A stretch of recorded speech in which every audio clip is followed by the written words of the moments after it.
People who are, however they like to describe themselves, same-sex orientation, gay people, there must be respect and an appreciation of their God-given dignity. There will not be any change that makes some equivalence between a same-sex partnership, a sexual same-sex partnership, and marriage. In the teaching of the Church, they are not the same. Cardinal Vincent Nichols speaking to CNN about the month-long synod that convened at the Vatican this week. The meeting on family will be geared toward several issues, including the whole topic of same-sex couples. Now, controversy preceded this gathering when a day before the meeting got started, the Vatican relieved a gay priest of his duties. So what can we expect from the month-long meeting? For more, we're pleased to be joined from Rome via Skype by Newsmax contributor and Rome correspondent Edward Pentin. Ed, thanks so much for your time tonight on Newsmax Prime. Hi, good to be with you. Is this synod historic, and what will lead to its historic significance? Well, there are two schools of thought, really. Some say that it will be historic in the sense that it ushers in a sort of different approach by the Church. But at the same time, there are those who say that this is not a very significant synod. I mean, synods are essentially an advisory body for the Pope. So they're not going to change any church teaching, not that they could anyway. They're just a kind of advisory body that gives suggestions to the Pope, and then it's up to the Pope to decide what to do with them.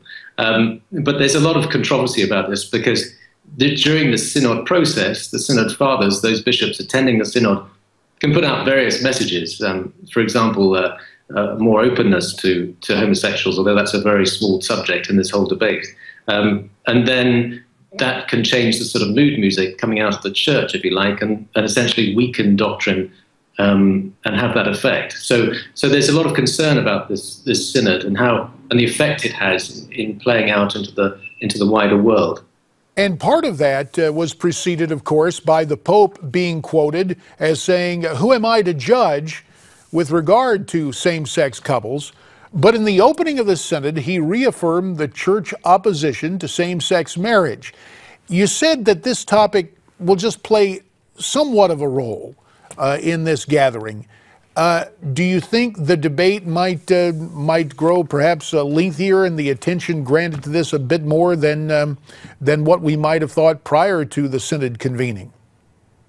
Well, I think that's really up to the media, because I think the media will latch on to this, whereas actually I think the synod itself is dealing with a whole array of other issues to do with marriage and the family. And in fact, there are lots of synod fathers who think that this whole issue of same-sex marriage and same-sex attraction should be left completely out of this because it's nothing to do with family.